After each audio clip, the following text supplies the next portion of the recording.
in Danville since I was about 2, 3 years old, and I'm 58 now, so a good portion of my life.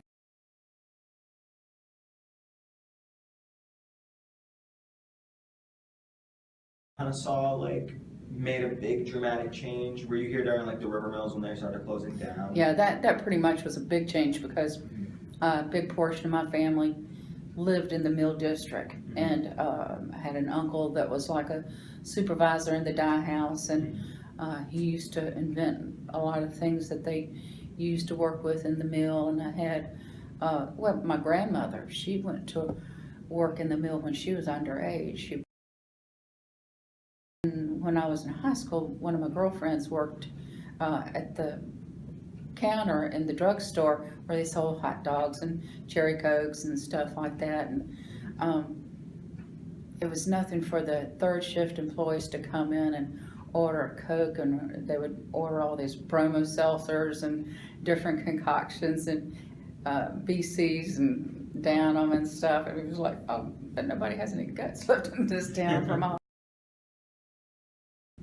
So I guess could you talk more about like the people in your age group, like what was going on with them, like who was for, like the people who were for, the people who were against it, like while you were in middle school, were the kids kind of just a little? Well, when I was getting ready to transition from Lee to Langston was a black high school, and I was going to go. It was going to become another junior high school to integrate.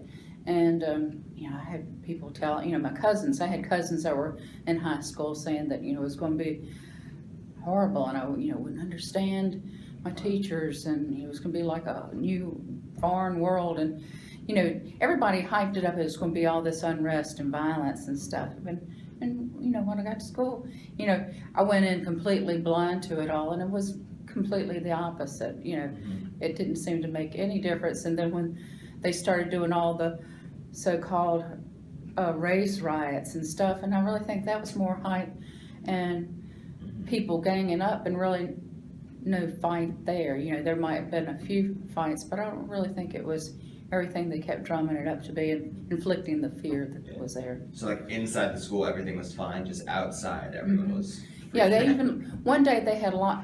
They said there were going to be all these riots and fights at schools, so they locked down all the city schools. And I remember being in the library, and we were really afraid what's going to happen.